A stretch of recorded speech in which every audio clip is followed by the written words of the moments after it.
Hi there, I'm Shauna Robbins, founder and CEO of Third Spark, and today I have the pleasure of doing an Authority Magazine interview with Allison Reiss. She is an associate professor of medicine at NYU Grossman Long Island School of Medicine.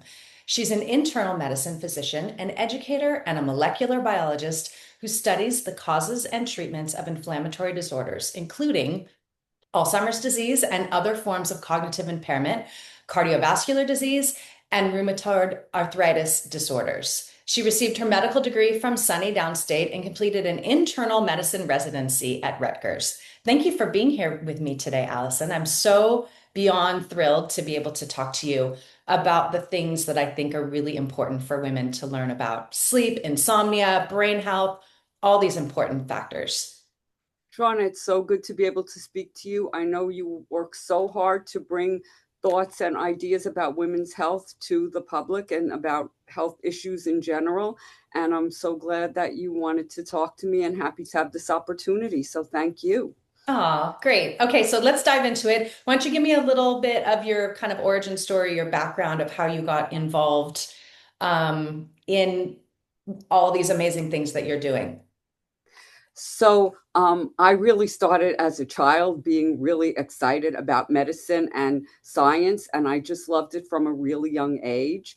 And in the time that I was growing up, women were not encouraged in that direction. And I grew up in Brooklyn, New York, and I went to the local schools, and I always had this kind of driving um, need to move forward in education, to learn and to achieve. And so I went to medical school at Downstate.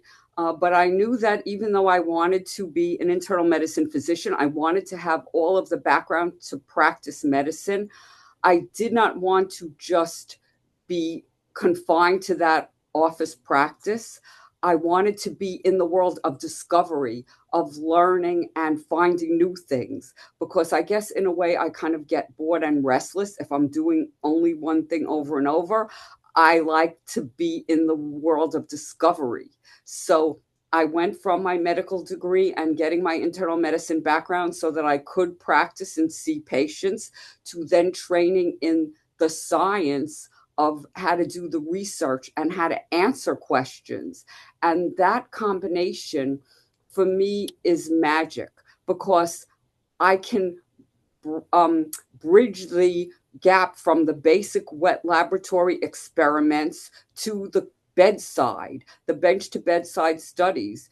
And sometimes those are very much separated. The people who are in the labs and doing the lab science aren't really doing the people science. And the doctors who see patients have little time to do the lab work. So I love that I can do both and bring them together. And when I make a discovery or something original and new, it's still exciting, like all these years of doing it, and I still love it. I'm so grateful to be able to do it. That's awesome. Okay, so talk to me a bit about insomnia. I know that that's a big thing of what you're passionate about, helping women who deal with insomnia. How did you get involved in this? Well, insomnia inevitably comes up with so many aspects of the work that I do, Mm. because it affects so many people and because it's associated with so many medical problems. I mean, definitely sleep issues come with older age, and I work a lot with communities that are older. It comes with Alzheimer's disease. It can be one of the early symptoms in Parkinson's disease. When your brain isn't doing well for whatever reason, that can lead to difficulty in sleeping. Mm. And on the other side of things, when you don't sleep well, your brain doesn't work well. So you have like this flowing in both directions of difficulties. And so, as I've worked in this field, people have asked me about this. And I have to say, I note in myself also the difficulty of sleeping. A lot of my thoughts spin at night, and a lot of my ideas come in the middle of the night. And so, I've had to figure out how to navigate that for myself. And I just see it everywhere as such a big thing that impacts quality of life. Mhm. Yeah. Well, so talk to me about the whole chicken or egg thing. Like I always thought that sleep problems, mostly in midlife, led to brain inflammation later in life. Is that true? Do you find that to be true in the science and studies that you do? Well, there is a lot of evidence that when you have these sleep problems earlier, that you're going to have what is kind of thought of as a lack of good time to repair and replenish the brain at night. I mean, Mm. and this is theory, but it has a lot of kind of practical application that you really do need to rest and restore your brain. Like there's always been this thought that, well, I don't want to sleep so much because I want to live my life and get everything done that I want to do, but the price you pay might be too high. So you want to be able to sleep. Right. But there's also an undeniable difference in the ability to sleep long periods when you get older.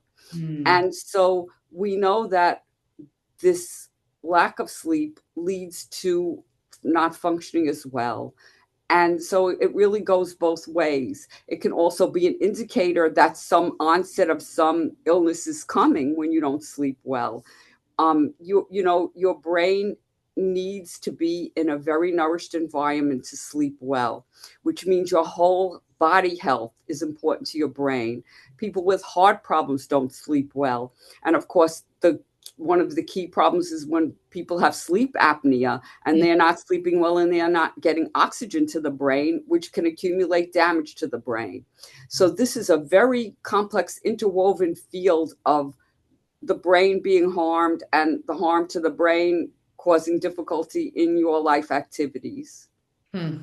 I like that you connect the dots for people, right? So that it's not just I'm suffering from cardiovascular disease or I'm maybe a little bit overweight or it's like they don't connect it back to their sleep. They don't connect it back to the importance of their brain health. They think it's just that one piece of my body is not high functioning. They don't see that it's affecting everything else. Well, that is what I love about what I do is the multidisciplinary aspect and bringing together thoughts and people who might not ordinarily connect with each other to see the whole picture. Because when we concentrate too much on the minutia, we don't see the whole picture. And when you're looking at someone and trying to see their sleep hygiene and their sleep health, you want to see the whole person because otherwise you could miss something very important that might be disturbing their sleep. So you said that as sleep changes as people age. What do you think is the big contributing factor to that, causing that? I think that that is kind of wired into our brains that this happens. I think that in women, a lot of hormonal changes do come about with menopause that kind of worsen it. And also, when you have vascular disease that affects the brain, there are just so many things that can affect it that we want to take care of it. And we want to treat our brains as the treasures that they are. The other thing is the mounting stress. Stress, depression, anxiety will rob you of sleep. I think we all who have sleep issues are so aware of that no matter what we do, we can't make our brains do what we want them to do. Okay. So, how do we deal with that? And we all have to find our best ways to deal with that. And some of that is trial and error. So, one of the most important things that we know is to try to keep your sleep hours consistent, to be aware of your circadian rhythms. So, if possible, sleep at night and awake during the day. And so many of us are shift workers, or we need to be up at night, or we have no control over the timing of our work, and of course, our phones. Right? Right. This thing, Right. this thing is not good for sleep, and our computers and our screens and the constant stimulation, it's so difficult to turn off. And I see so much of that, but we have to turn off to refresh. Hmm. And having small children is not helpful either. Because That you for can't turn them sure. off, right? my So my women carry two, more the load of this. Yep. yes, my two were 21 months apart, and I was trying to keep my career going, and I don't know when I slept in those early days. Wow. um, Yeah, no, that's tough, but we need to prioritize it. We need to be able to find that wind down time Mm, and to do it naturally. I want to emphasize this. I have a very strong belief from everything I've seen that drugs and medications do not give you the real true sleep that comes when you're really naturally resting. And there are some wonderful things we can do that can help us to do that. Just things like a comfortable bed, a quiet, dark room. So, if you want to take a shower and then cool off after the cooling, you don't want to be in too hot a room. Have something to eat that's very light so you're not hungry in the night. mm. And I think a lot of us, as we get older, when we have to use the restroom a Right, lot in the right, middle of the night, you have right. to go and you get up, and that's very disruptive. Mm, But I would say that in my experience, for women, if they tend to get urinary tract infections, I think it's better to drink the fluid, don't dehydrate yourself, and go do what you have to do rather than to try to not have to get up. But that's my feeling about that. There are so many physical things that can interfere. So you don't want to be hungry. You don't want to be in an uncomfortable situation in a bed that's not comfortable. You want the darkness, and you want to feel as much as possible that you've resolved any issues that you can or table them. mm. I think that's an important thing too, right? Because they will creep back and wake you up, and then your brain becomes active in the middle Yeah, of the night. And so I know that some clients that I work with will have like a red light flashlight and a little journal by the bed. So when things do come up, they can just get it out and then roll over and go back to sleep. that is exactly what I do, and I highly recommend it because 2, 3 in the morning, I say, I forgot to answer that email. And Right. I write down, answer the email. So, because otherwise I'll worry that I'll forget. Mhm. Or some of my great ideas of how to approach a problem or a situation. And you may have this inspiration can come. It's not all negative. Sometimes you get a really great idea from a dream or in the middle of the night, and you want to write that idea. So you keep it and then go back and fall asleep. So I think that having a paper, and I emphasize paper and pencil, like you said, because if you light up your phone, then Right. that light is very disruptive. Mhm. And the adrenaline, if something startles you, like I know for me, if I get the adrenaline rush and something startled me, like it pinged with a text or something. Mhm. Oh, by the time I fall back to sleep, I have to get up and get going. Yeah. So Yeah. um, I think good sleep comes with relaxing and also not staring at the clock and not stressing over if you're sleeping, because Mhm. that will make it worse. You Yeah. can also just know that you're lying there and it's a restful situation and you are going to feel better for having done that, even if it's not full sleep. And sometimes you just kind of, fall asleep and you don't even realize. Mhm.